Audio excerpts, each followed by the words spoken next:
Abra su Biblia en Levítico capítulo 19. Estaremos leyendo el versículo 4. Los servidores, siéntense, agarren sus asientos y no estén parados. Cuando yo les diga que se sienten, ahorita nadie tome su asiento, por favor, sino hasta después que leamos la palabra. Dice la palabra del Señor de la manera siguiente. Palabra de Dios, dígalo fuerte conmigo, palabra de Dios. Quiero que lo lea en voz fuerte para que usted vea que no es invento mío. Versículo 4 del capítulo 19 de Levítico. No os volveréis a los ídolos, ni haréis para vosotros dioses de fundición. Yo, Jehová, vuestro Dios. Tomen sus asientos, por favor, hoy sí.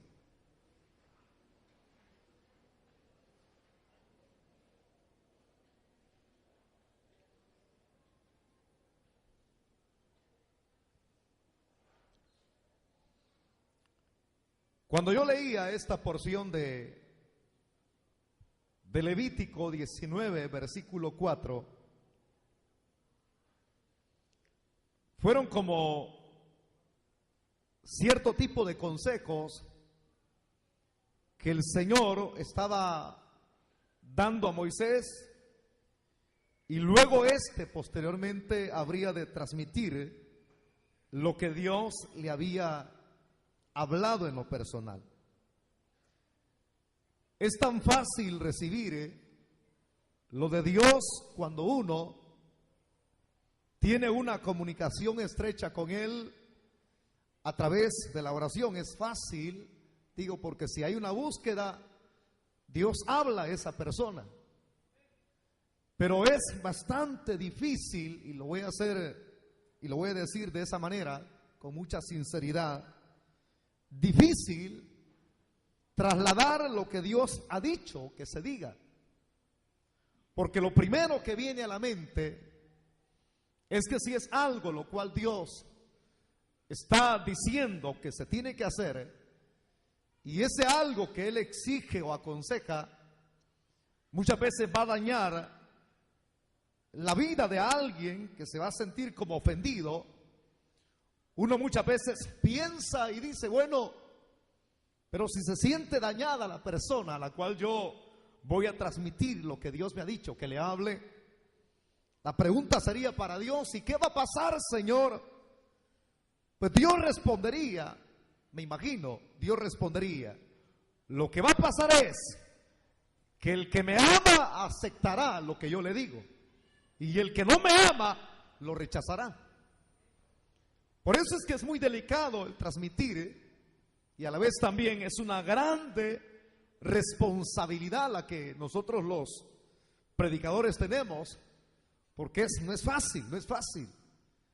Pero este hecho, el cual Dios le estaba mencionando aquí al mismo Moisés, parece ser que antes de decirlo, el Señor ya había examinado los corazones y conocía profundamente, más que conocer el corazón, lo externo del hombre.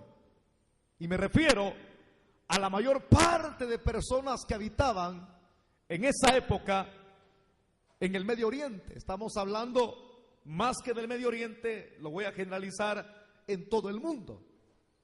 Pero siendo un poco más específicos, al menos, y volviéndonos un poquito más exclusivos, que dejáramos solamente de las personas que vivían en el Medio Oriente.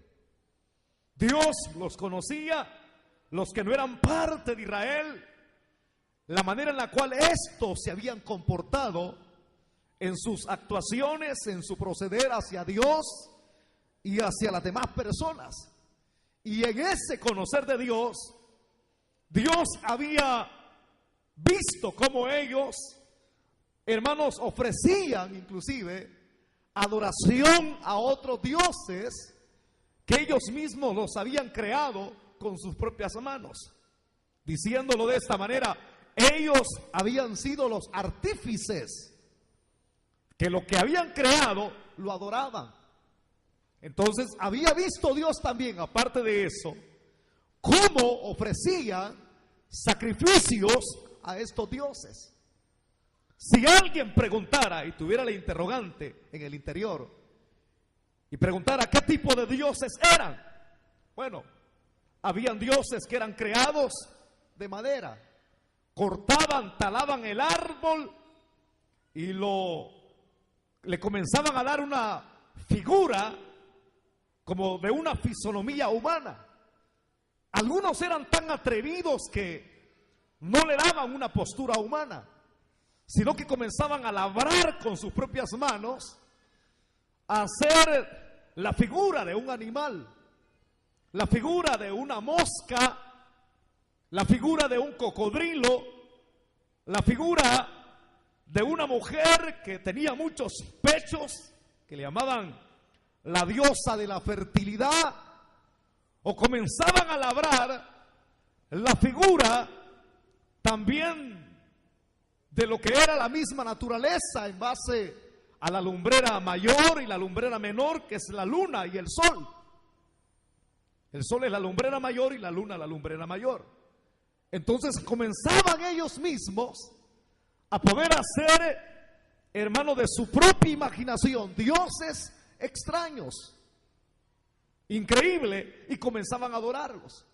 Ahora, si Dios conocía todo esto, el deseo de Dios era que si Él había apartado una cantidad de más de 1 millón de personas para que fueran diferentes, entonces Él no quería que en la adoración la cual habrían de darle a Él no fuera una adoración de este tipo, como los paganos hacían, hermano, cuando adoraban las propias imágenes que ellos erigían con sus propias manos. La adoración a Dios tiene que ser diferente. Y por eso es que no tiene que haber, pero ni una mínima parte de mezcla de lo que se hace en el mundo cuando se está sin Dios. Pero ni una mínima parte. Una cosa es lo del mundo y otra cosa es cuando Dios aparta a una persona, la transforma, la cambia, y esa adoración la cual habrá de darse no tiene que ser pero ni una mínima parte, ni que se parezca a la adoración que los paganos utilizan para acercarse a sus dioses. La adoración a Dios tiene que ser diferente. No tiene que ser simplemente por un deseo emotivo con el cual una persona habrá de acercarse. Bueno, si lo hice con aquella imagen, lo voy a hacer con Dios de esta manera. No, no se puede. Las cosas cambian. Como Dios conocía todo esto, el deseo de Él era que su pueblo fuera diferente. Y por eso es que aquí lo que queda plasmado en Levítico 19:4 es un consejo, es una exhortación. Y dice: no os volveréis a los ídolos. Se lo está diciendo a Moisés y luego él lo transmite. O sea, no os volveréis a los ídolos. Es interesante. Ustedes no tienen que apartar a Dios de su corazón. Cuando digo esta frase, cuando una persona aparta a Dios de su corazón, se vuelve a los ídolos. Pero cuando una persona tiene a Dios en su corazón, no busca ídolos. Y aquí, hermano, yo no me voy a dedicar a lanzar dardos a nadie, porque la expresión ídolos hay que saber explicar lo que significa. Que muchas veces, y razón tienen personas que dicen, los evangélicos, como nosotros profesamos nuestra religión, dice alguien por ahí, se dedican a lanzarnos, a lanzarnos, a lanzarnos. El problema es que no hay religiosos solamente que estén introducidos en la adoración a ídolos, sino que hasta evangélicos. Y ese es el grande problema que se da. Entonces veamos cómo es que acá el consejo de Dios habrá de surtir efecto. No os volveréis a los ídolos. Desde el principio, iniciando el desarrollo de la temática, cuando el hombre pecó contra Dios, se apartó de Él, comenzó a esconderse, si usted lee Génesis, y así ha sido siempre la característica del hombre. Se aparta por el pecado y se esconde. Cuando se aparta y se esconde, es cuando el hombre comienza a inventar su propia forma de adoración, que no es la correcta. Y cuando está apartado de Dios, el hombre tiene su corazón vacío. Entonces, para que ese corazón, supuestamente en el pensamiento del hombre, al menos tenga una respuesta o una alternativa a su necesidad interna o externa, es que el hombre busca ídolos. Lo tremendo de esto es, hermano, que es un ídolo. No estoy hablando de gigolo, sino ídolo. Y aquí vamos a explicar detalladamente.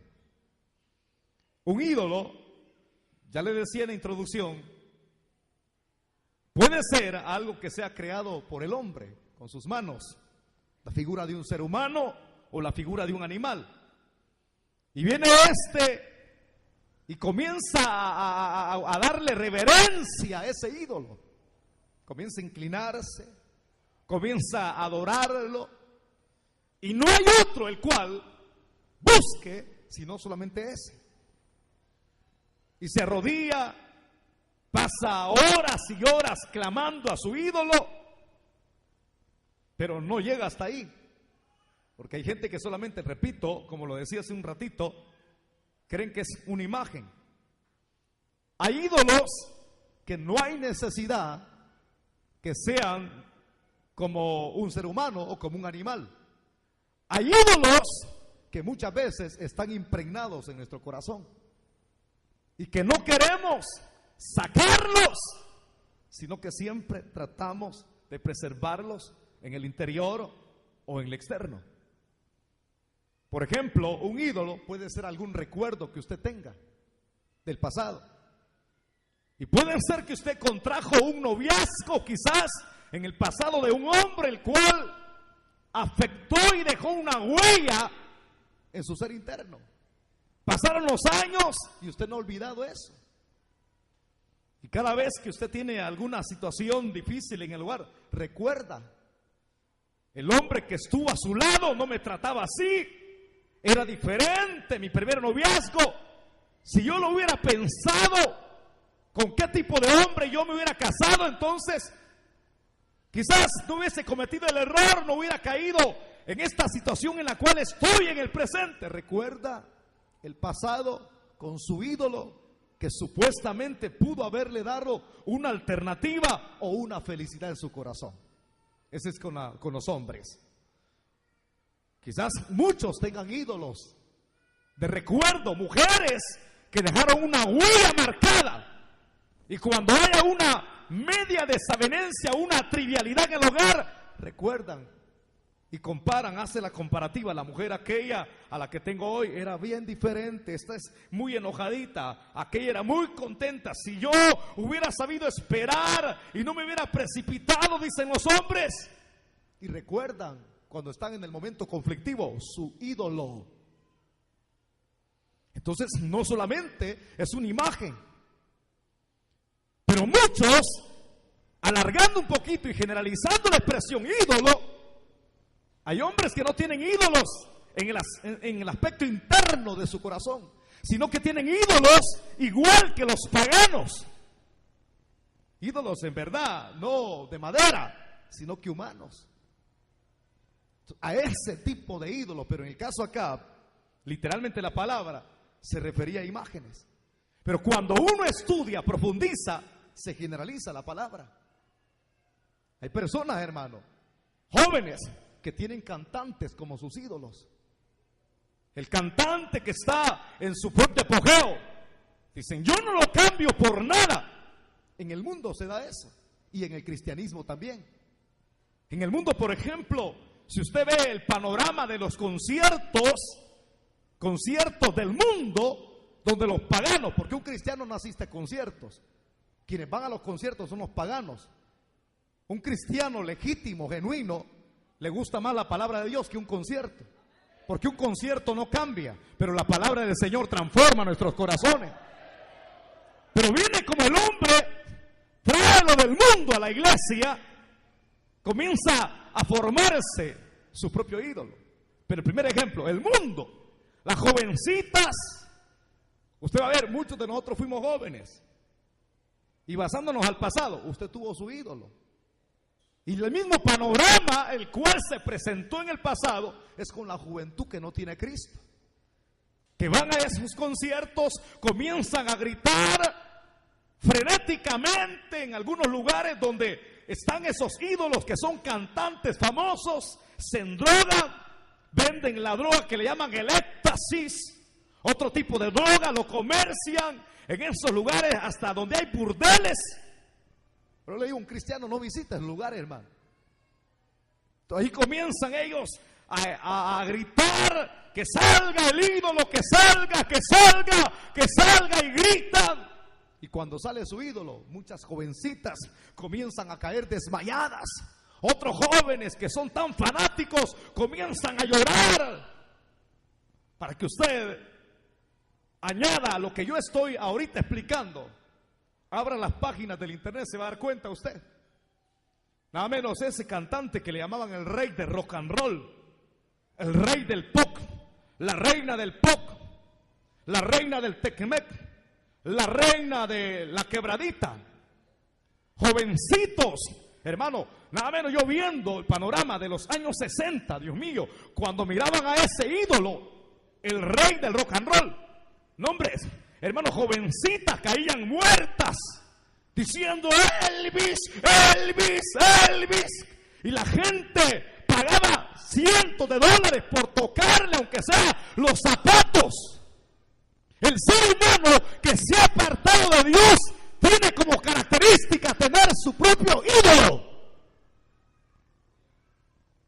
Y así hay personas que pagan, hasta se enjaranan por vestirse como el ídolo, hablar como el ídolo, comer lo que come el ídolo. Entonces no solamente se da con las personas que son religiosas, sino que esto se generaliza en todo el ámbito. Pero cuando aquí es lo más peligroso, hermano, porque aquí no está hablándole Dios a un impío. Dios le está hablando a alguien que fue llamado cuando la zarza no se consumía.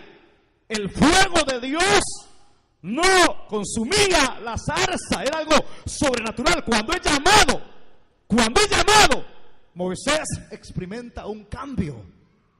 Lo mismo sucede con nosotros. Cuando usted es llamado al evangelio, usted no es el mismo ni la misma.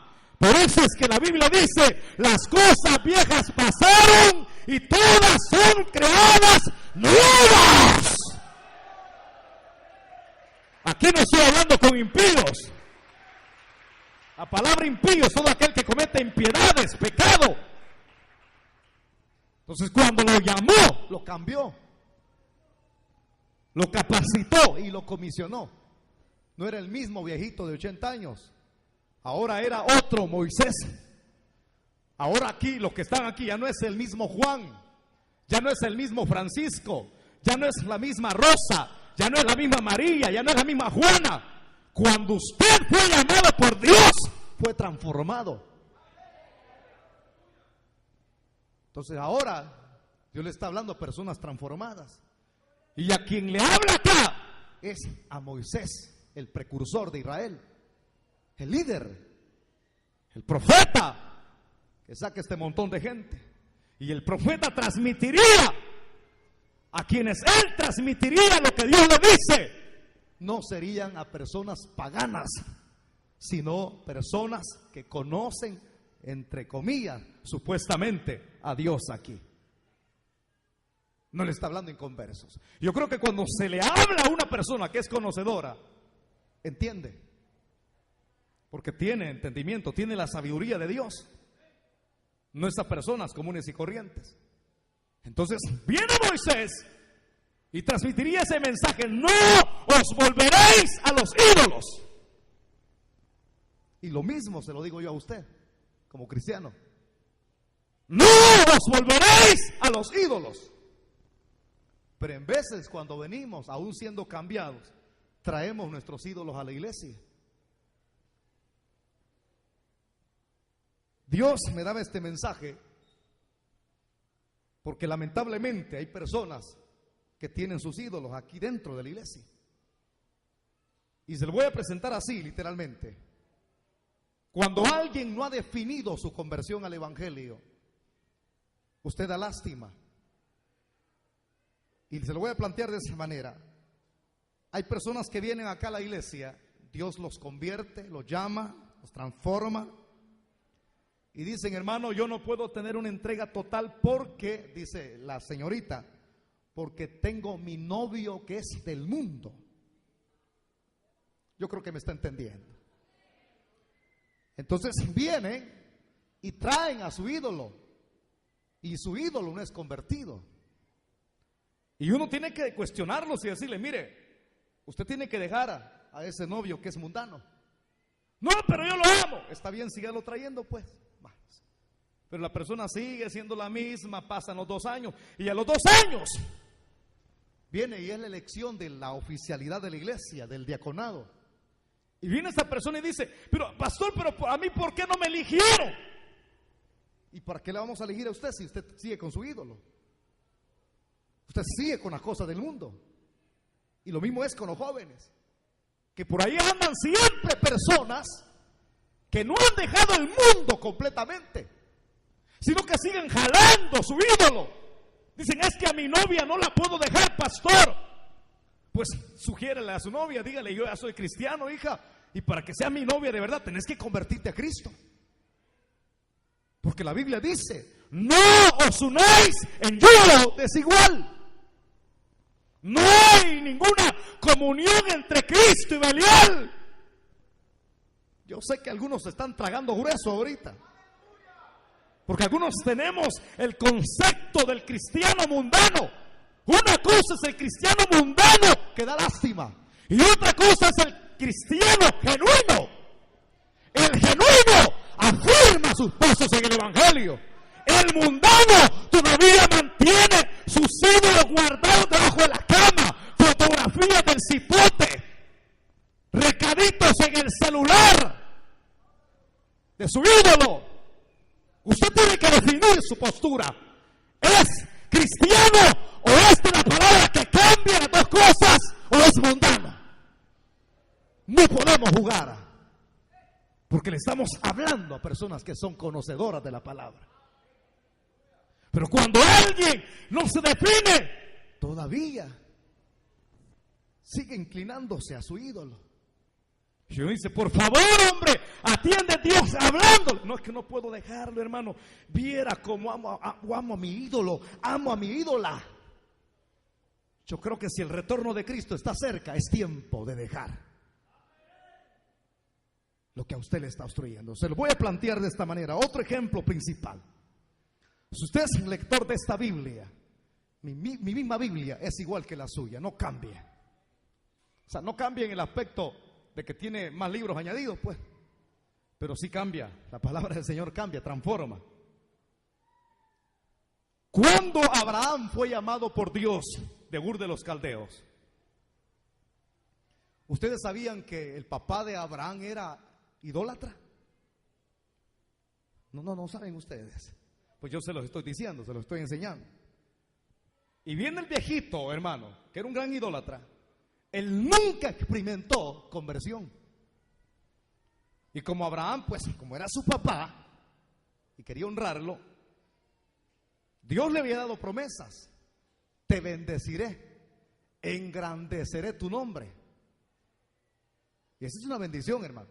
Pero mientras cargó el papá, el mismo problema del idólatra no hacía que las promesas de Dios se concretizaran en la vida de Abraham.